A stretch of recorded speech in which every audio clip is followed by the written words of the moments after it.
muka surat 112, hadis yang ke-21. Wa an Abdi Khair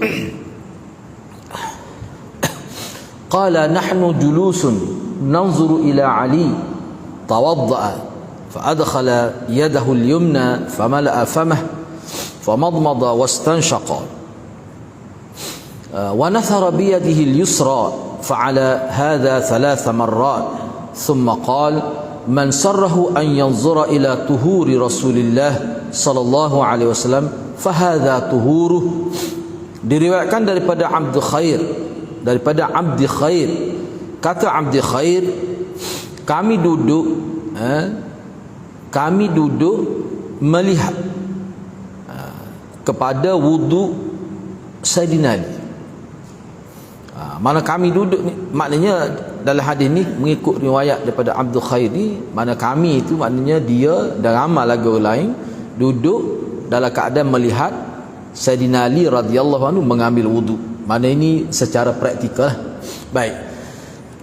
Jadi kata Abdul Khair, beliau memasukkan tangan kanannya lalu memenuhkan mulutnya. Jadi memasukkan tangan kanan itu memasuk ke dalam apa?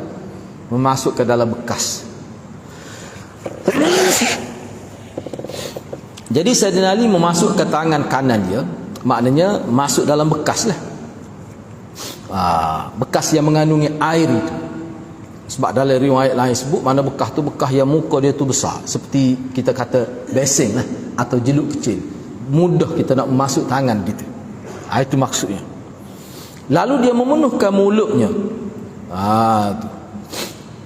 Famala famah, lalu dia memenuhkan dengan air yang dia ambil tu guna tangan kanan dia tu. Mana guna sebelah bukan dua belah. Dia buat begitu. Dia air bekas dia buat begitu, dia pun masuk penuh mulut. Itu maksud dia. Maka dia pun berkumur, memasukkan air ke hidung dan menghembus keluar dengan tangannya yang kiri.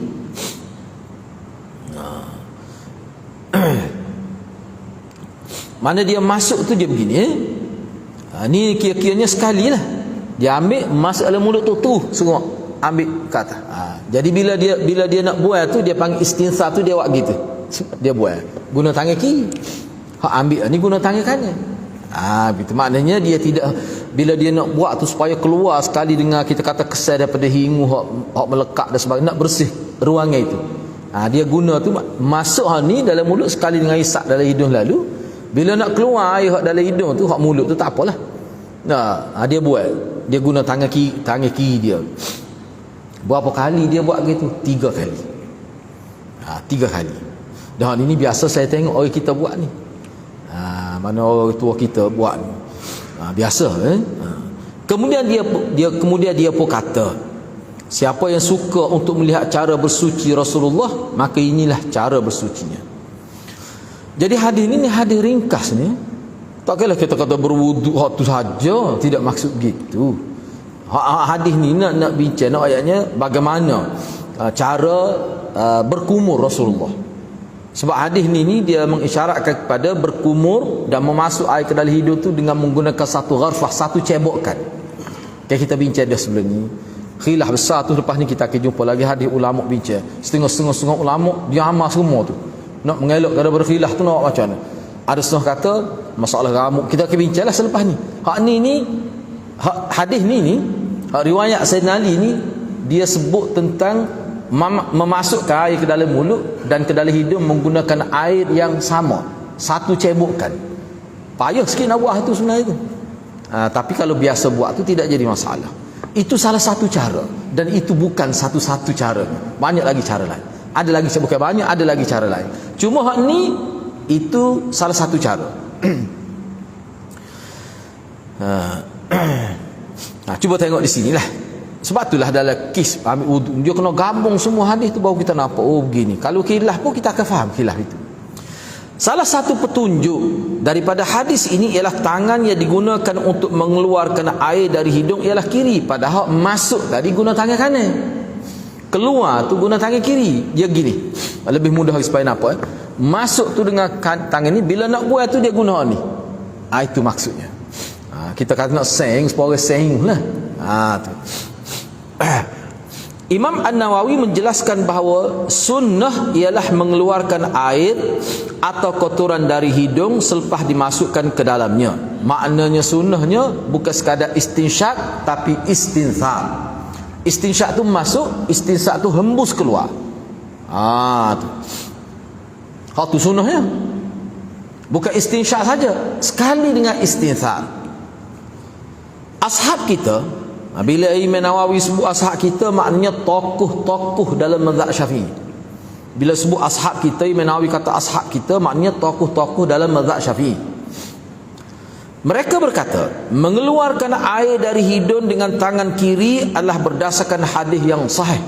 Rasulullah SAW menggunakan tangan kiri untuk bersihkan najis ketika buang air dan sesuatu kotoran. Jadi lebih sesuai lah. Dari segi kemunasabah pun lebih munasabah. Guna tangan kiri sebab walaupun hak keluar daripada hidung tu tidak najis, tapi kuku mana pun perkara yang kira-kiranya menjejekkan lah, kira-kira kotor lah kita.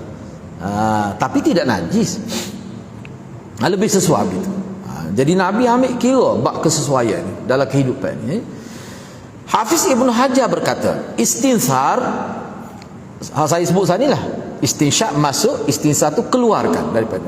Jadi istinthar ialah membuang air yang dimasukkan oleh orang yang berwuduk ke dalam hidung tu. Caranya ialah dengan menggunakan angin atau hembusan hidung, sama ada dengan bantuan tangan atau tampanya. Boleh juga gitu. Misalnya bila ada emuh tu, dia tidak guna.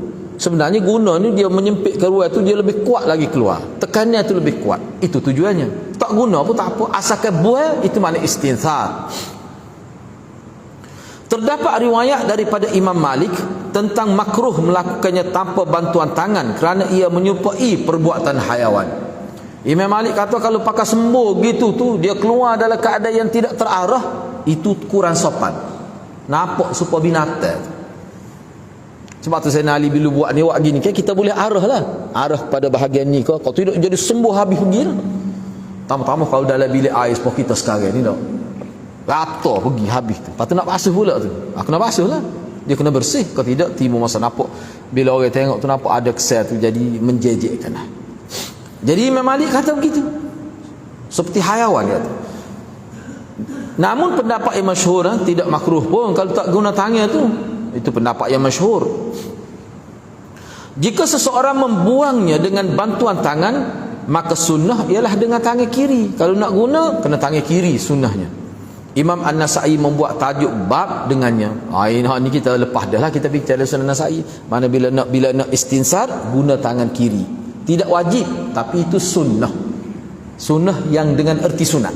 Sunnah dengan erti sunat. Baik, kaedah umum berkaitan dengan penggunaan tangan ialah kanan didahulukan di dalam soal atau pekerjaan yang mulia. Sebaliknya kiri lebih didahulukan untuk soal-soal yang rendah dan juga yang hina, yang kotor. Itu nak buat sesuatu yang menjejekkan, itu sesuai dengan kiri lah. Agama Islam tu dia mengambil kira kalau gitu.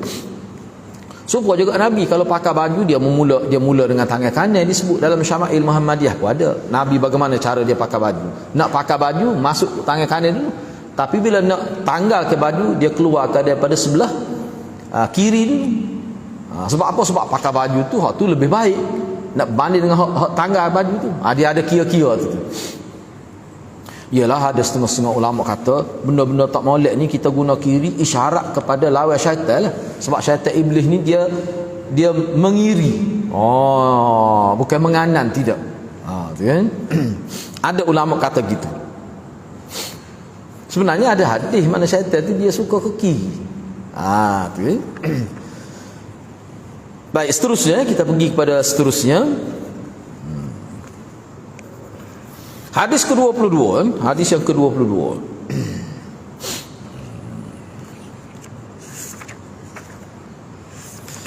Wa an Abdullah bin Zaid qala ra'aitu Rasulullah sallallahu alaihi wasallam madmada wastanshaq min kaffin wahidah yaf'alu dhalika thalatha.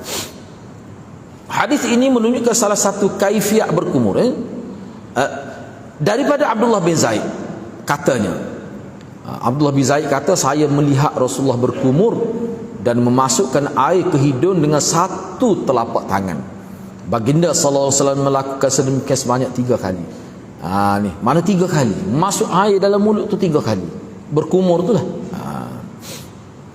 Jadi istinsyaq, madmad maknanya masuk air, istinsyaq, tadi istinsar. Ni istinsyaq maknanya buang air. Hak kita selepas kita berkumur tu kita buang tu dia panggil istinsyaq. Nabi guna daripada kaffin wahidah, cebok, dia cebok gini sekali, cebok air masuk, guna sebelah tangan.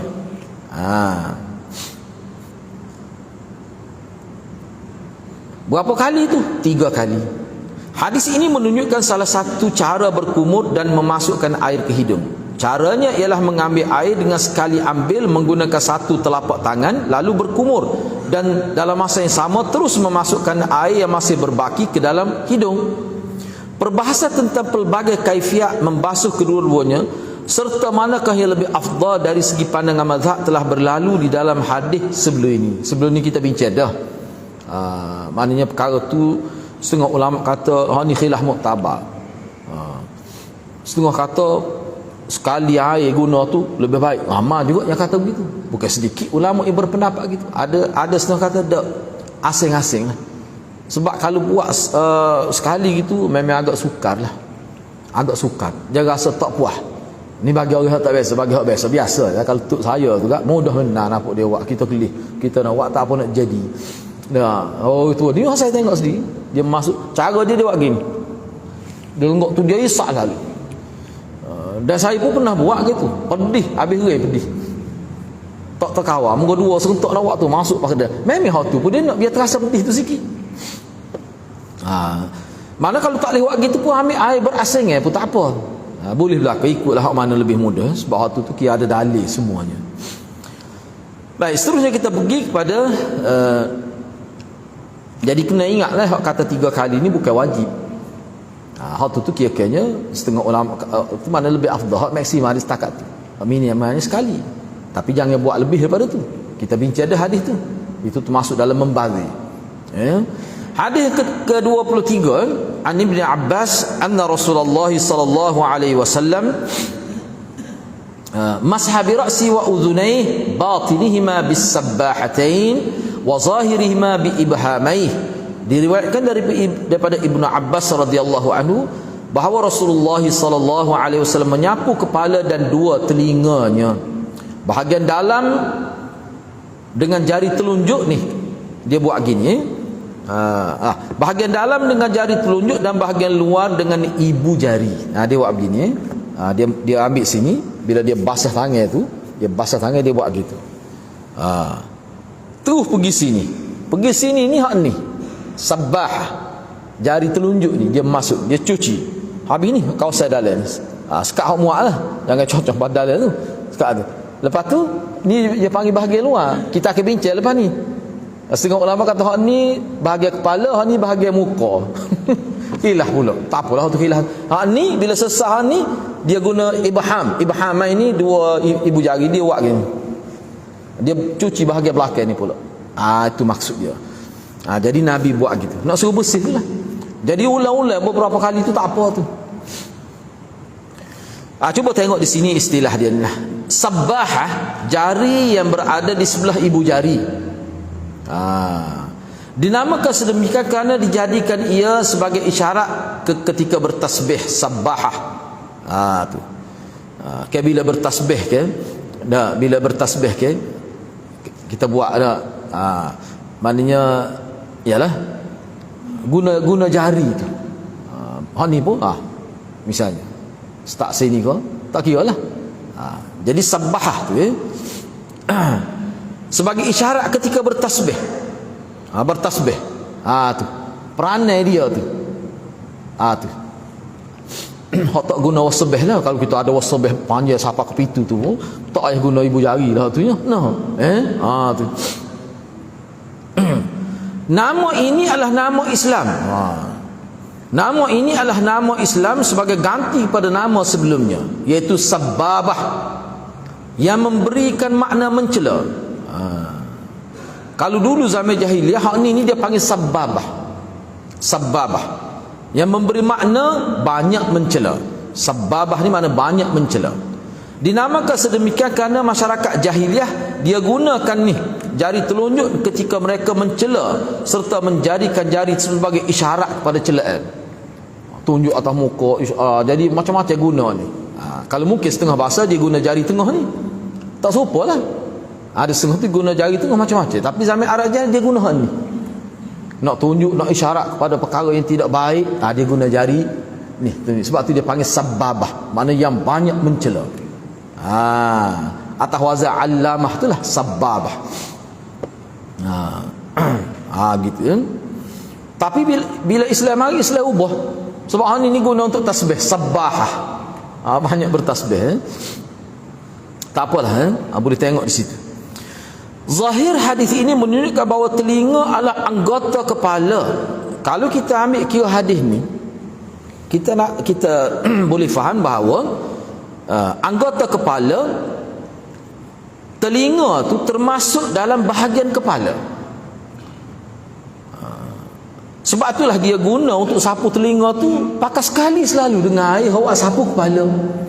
Sebab dia kira uzun ni min ra'si. Telinga ni adalah termasuk kepala.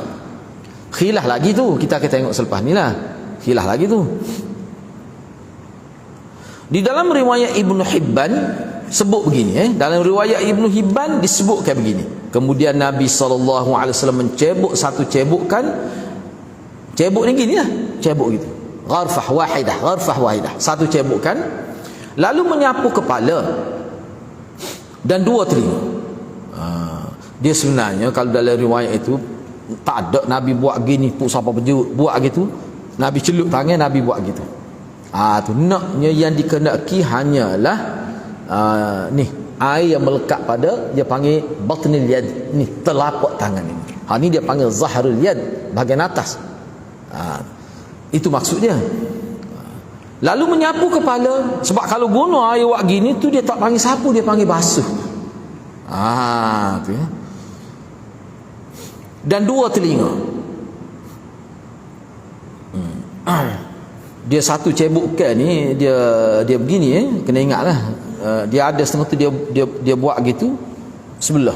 Tapi yang saya sempat rujuklah, sebenarnya lebih kuatnya memang dia dalam hadis sebut guna dua, dia buat gitu. Lepas tu dia buat sekali. Tu pergi ke telinga, dua-dua selalu. Tapi ada juga yang kata buat sesa gitu. Ada juga.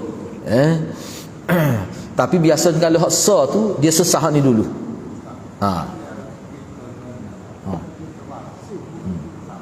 Mana? Dak muka tu basahnya.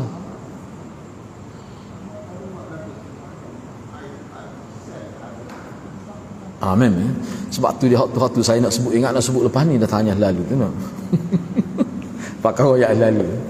Tak kena tu mazhab Hanafi, tak kena langsung tu. Tak ada seorang pun ulama kata basuh kepala.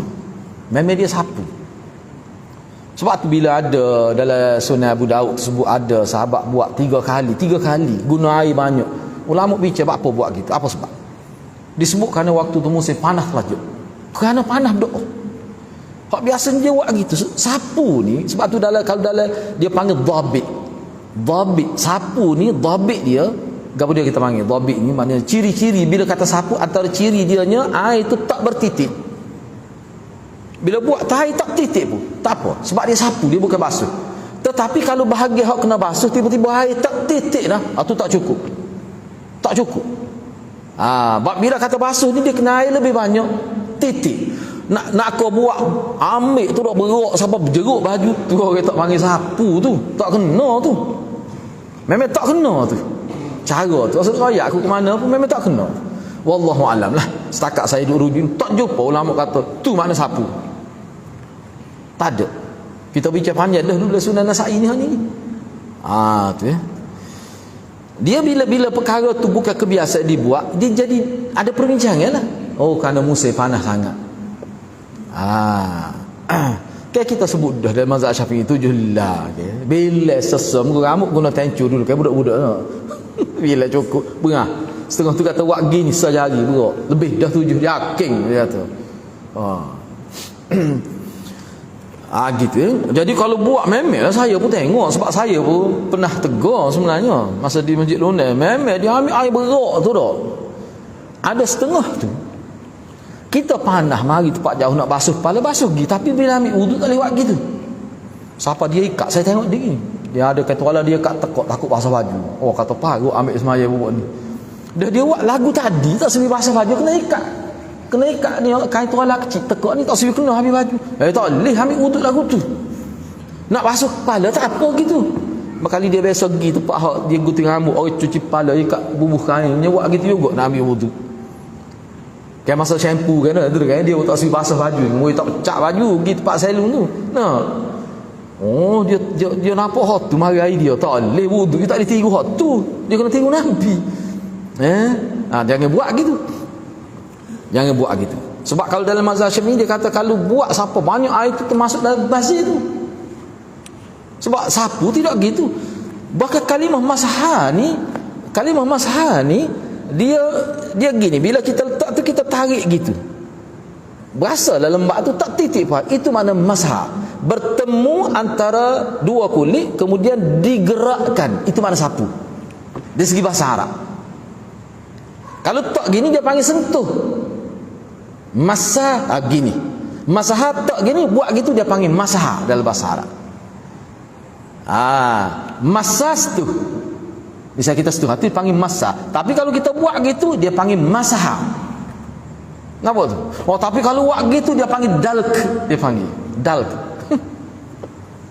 Jangan silap faham lah. Kena tahu tu, jangan ikut-ikut perasaan awak.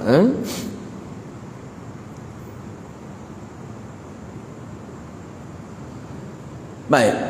Terdapat beberapa perselisihan pendapat ulama berkenaan dengan masalah ini. Imam Nawawi menyebutkan di dalam Al-Majmu' dengan katanya. Ini kata-kata Imam Nawawi kena bagi perhatian ini. Imam Nawawi kata umat sepakat bahawa dua telinga dibersihkan di dalam wuduk. Sepakat. Mereka berselisih pendapat hot sepakatnya telinga ni termasuk anggota wuduk. Kita tak bincanglah. Jadi maknanya tidak wajib, bukan anggota wajib telinga ni. Tapi sepakat dia termasuk dalam anggota wuduk yang perlu dibersihkan. Itu sepakat. Memang khilaf tu wajib ke tak tu khilaf, tapi kena tu sepakat. Hak hukum wajib ke sunat ke itu hal lain. Baik.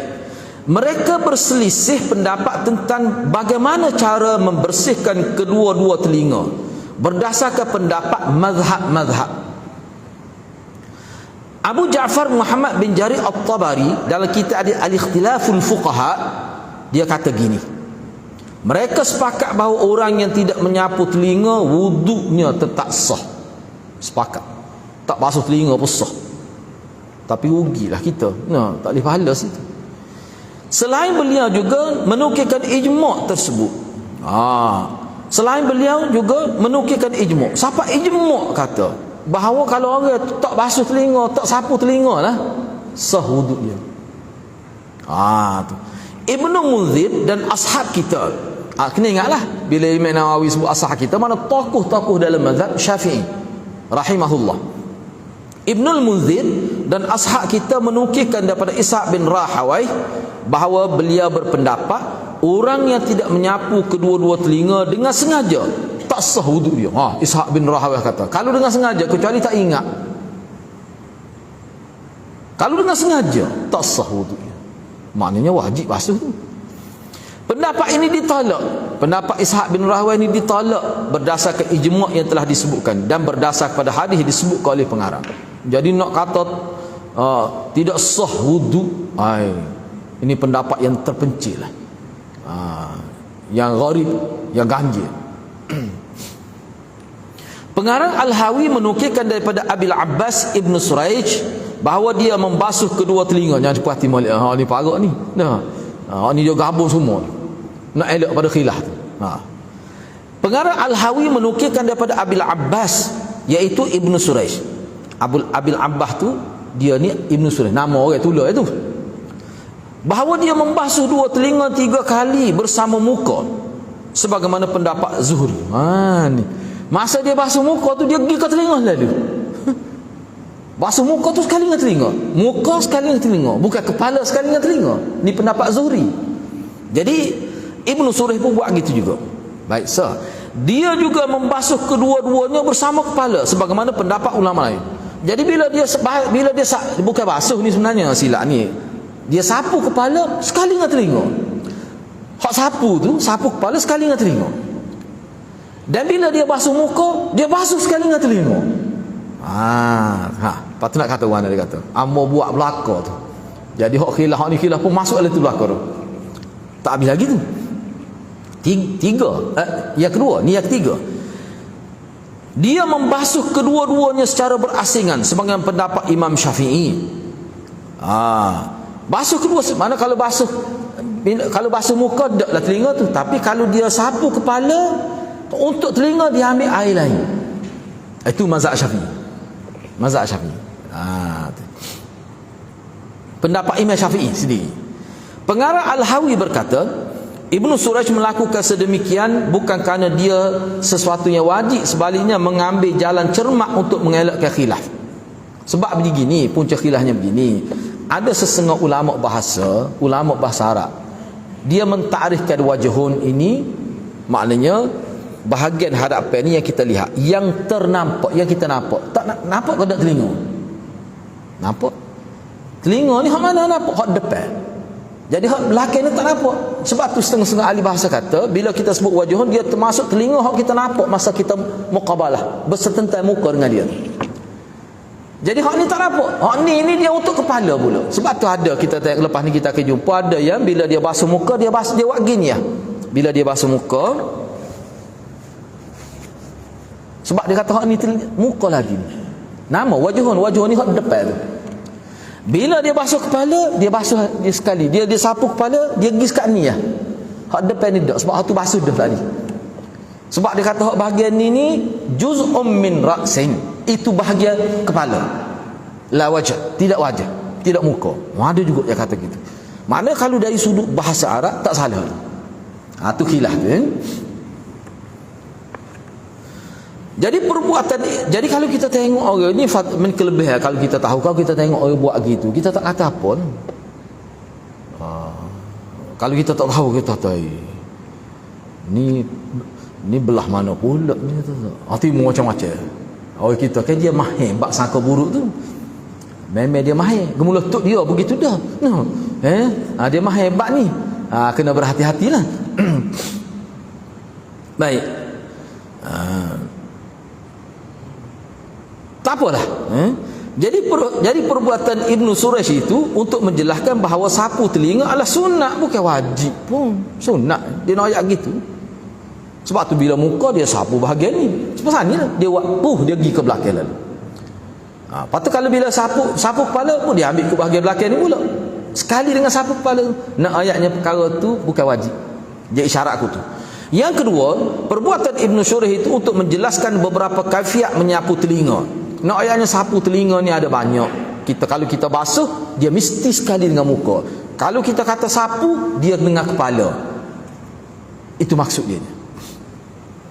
Yang ketiga, tidak menjadi kesalahan untuk melakukan beberapa kaifiat sapu telinga sebagaimana ia merupakan cara yang diterima oleh ulama berdasarkan pemahaman mereka daripada perbuatan Nabi. Jadi bila kita belajar direct pada hadis dan kita ikuti perbincangan ulama, bila kata ulama ni hadirat, dia bukan mesti mazhab Syafi'i.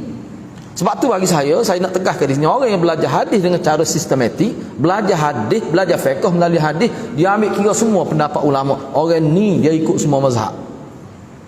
Bukan kata ikut kemah keming, siapa qiyuk pun tak lepas roh tu derah. Tu tidak gitu. Sebab begini saya sebut, sebab ada pemfitnah zaman kita ni, dia kata orang belajar hadis ni tolak ulama, tolak mazhab. Itu pemfitnah. Kena bertaubat, kena minta maaf, kena bertaubat, dan dia kena hindari perbuatan itu. Kalau dia tak boleh tahan, dia tidak boleh berkuliah orang itu. Kalau tak boleh tahan perasaan dia begitu, dia menimbulkan kecoh dalam masyarakat. Cuba tengok ni, bila kita belajar fiqh tapi melalui hadis, kita ambil kira semua tu. Sebab tu di sini ulama kata kita nak ambil yang mana pun tak apa, sebab daripada Nabi belaka tu. Sebab ulama kata apa Nabi tak ayat so tak boleh mempuati molek son ni Nabi tak buat lebih tu. Sengaja Nabi buat gitu dalam bab fiqh. Tapi dalam bab akidah hak usul kemah keming tak berubah. Nak ayatnya fiqh tu sifat dia gitu. Tiba-tiba kita nak langgar sifat hak tu. Tu jadi masalah tu. Tu jadi masalah tu. Akhir sekali orang tak kita nilai orang tu salah bila tak serupa dengan kita. Ini pokok pemfitnah. Ini pokok fitnah. Kena ingat tu. Tak boleh gitu hati-hati dah. Biar agak kita tahu. Cuba tengok pelik gitu. Pelik atau tak pelik? Letak sini tak boleh. Ini tanda kumpulan tu. Siapa dia kaitkan dengan Batman. Batman pun sakit kepala. No. Bapa tu kijahil sekarang. Pada ada hadis pun letak sini. Lepas tu ada soal lagi tu masalah pusing. Sebab kita tahu kalau tahu dia tak akan kata Nabi ada buat begini dalam hadis. Kalau dia tahu Nabi buat, orang ahli sunnah sengati tak tahu kecuali popok. Kalau dia tahu dia tak akan buat gitu. Mana awak telah mempersendakan Nabi. Banyak ke ustaz ni kata terkejut saya dengar dia kata orang hak jenis pasal bila tahiyat begini tu, lepas tu baru lepas makan tokat Ali. Awak tahu ke? Ya ustaz.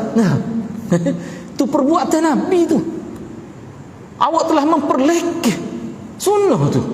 Sedangkan itu ada pilihan, ada akad patut tak turun dah. Isyarat kepada tauhid semua sampai mati. Ada hak tu nak ayat nafi, tidak ada Tuhan. Hak naknya Allah saja. Turun balik. Macam-macam ada. Adalah kena hadis. Apa jadi gitu? Sukatan tak kena.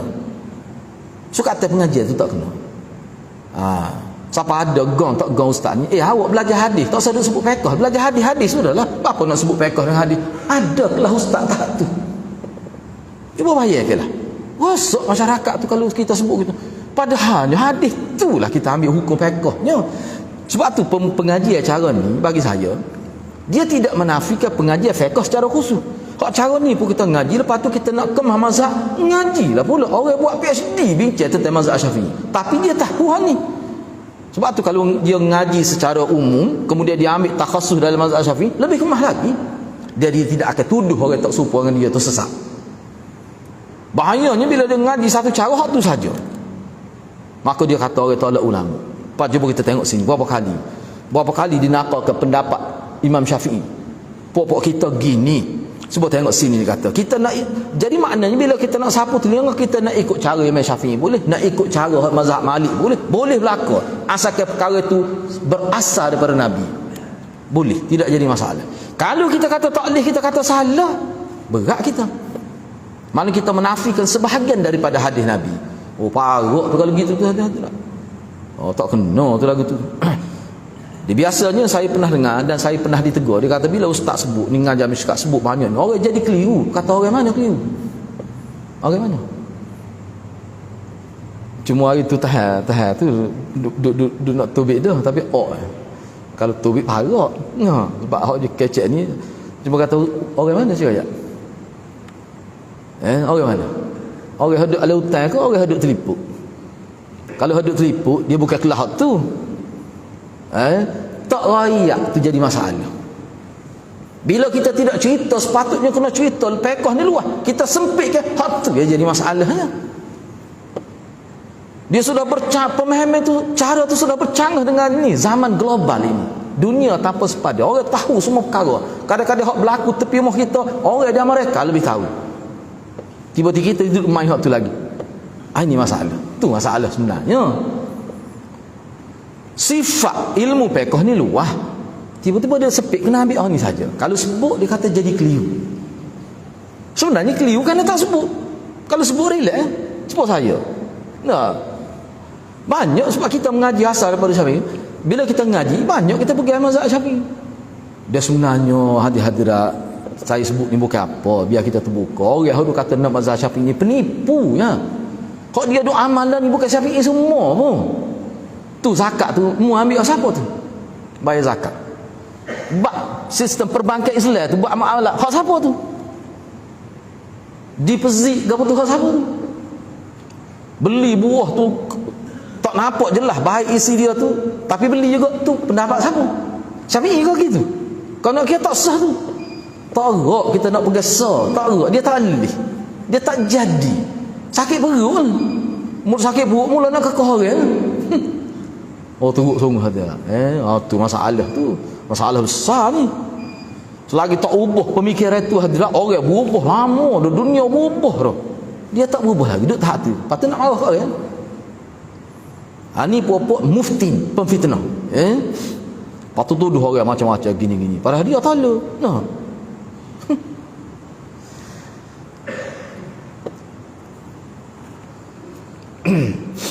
Gitulah dia. Cuba kita tengok sini. Tidak menjadi kesalahan untuk melakukan beberapa kaifiat sapu telinga selagi mana ia merupakan cara yang diterima oleh ulama. Ulama sini ulama Islam. Ulama di sini mana ulama Islam. Berdasarkan pemahaman mereka daripada perbuatan Nabi SAW. Baik, saya ambil sedikit lagi.